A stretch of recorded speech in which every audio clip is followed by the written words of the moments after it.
Le duo d'artistes Daria Marchenko et Daniel Green est connu pour réaliser des œuvres à forte revendication politique.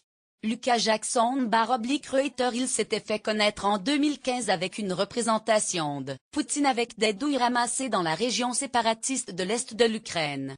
Aujourd'hui, Daria Marchenko et Daniel Green récidivent avec le président américain pour modèle. Comme pour le tableau de Vladimir Poutine, Daria Marchenko et Daniel Green ont choisi pour Donald Trump un matériau qui reflète la lumière afin d'animer son visage d'expressions variées. L'émotion qui ressort le plus chez Trump, dit Marchenko, c'est qu'il est fier de lui. 4000 pièces de monnaie ont été utilisées pour réaliser ce portrait.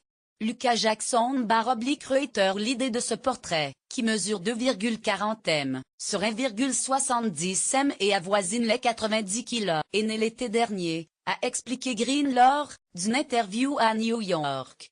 Lorsque Poutine a imposé aux Américains de réduire leur voilure diplomatique à Moscou, Trump l'a remercié, affirmant que cela allait permettre aux États-Unis d'économiser beaucoup d'argent.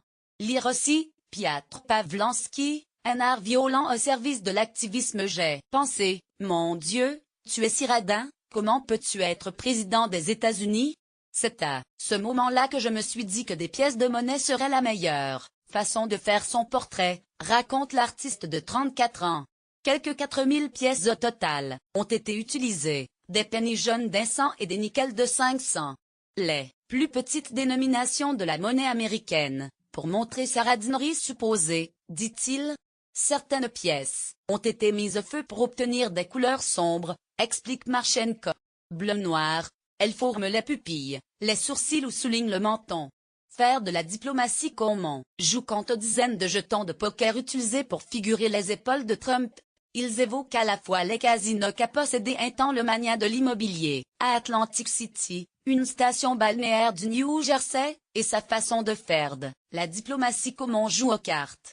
Lire aussi, une artiste ukrainienne crée avec des lance-roquettes et des mortiers. Parfois il gagne, mais parfois il perd gros, comme lorsqu'il a annoncé le déménagement de l'ambassade des États-Unis de Tel Aviv à Jérusalem, explique Daniel Green. Seuls 8 pays ont soutenu Washington sur cette décision à l'ONU. Cela montre combien l'Amérique a perdu son pouvoir. J'ai reçu des mails de menaces. On a aussi essayé de me kidnapper. Daria Marchenko. Le portrait en douille de Poutine, intitulé Face of War, le visage de la guerre, a rendu Green et Marchenko célèbres, mais leur a aussi valu des ennemis, qui les ont poussés à fuir l'Ukraine en novembre 2016. J'ai reçu des mails de menaces. Des gens m'ont abordé dans la rue avec des menaces indirectes comme ne vous pressez pas de créer des choses, ou dépêchez-vous de partir, raconte Daria Marchenko. On a aussi essayé de me kidnapper, poursuit la jeune femme de 35 ans Audrey Dloknoy sous un bonnet de laine. Avant d'ajouter, moralement, c'était difficile, alors on est parti. Achevé il y a un mois, le portrait de Trump, baptisé Face of Money, le visage de l'argent, leur cause à son tour quelques soucis. Quand ils ont proposé de l'accrocher à l'Ukrainian Art Institute of America de New York, qui expose actuellement leur série sur Poutine et la guerre en Ukraine, cet organisme privé, logé dans un hôtel particulier de la 5e avenue, a eu peur de faire des vagues dans les relations entre Kiev et Washington, grand soutien de l'Ukraine. Réfugiés politiques, les deux artistes ont bataillé pour trouver une école où le montrer, à la soviète, en dehors des heures de classe. Ils espèrent pouvoir bientôt exposer les portraits de Poutine et Trump, ensemble, à Las Vegas, Los Angeles ou San Francisco. Les deux chefs d'État seront face à face, ils auront un vrai dialogue, assure en souriant Daria Marchenko. Daria Marchenko s'est attiré les foudres des soutiens de Poutine pour son portrait du président russe. Gleb Garanik / Reuter, elle et Green, tous deux des anciens du soulèvement pro-européen du Maïdan de 2013-2014, se considèrent désormais comme des réfugiés politiques.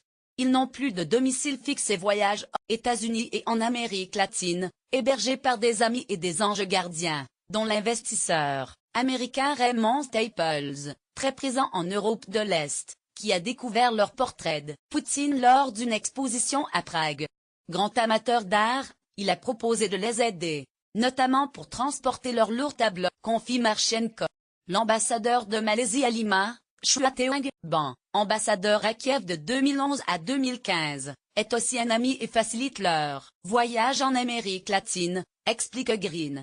Lire aussi, Victor Pinchuk, J'aime la folie, provocatrice des artistes leur prochain projet. Un portrait du président ukrainien Petro Poroshenko, même si cela pourrait compliquer leur retour un jour en Ukraine. Le matériau promet d'être à nouveau original et propice au jeu de lumière. Les artistes prévoient d'utiliser des emballages argentés de chocolat, issus des fabriques de chocolat qui ont fait la fortune du président ukrainien.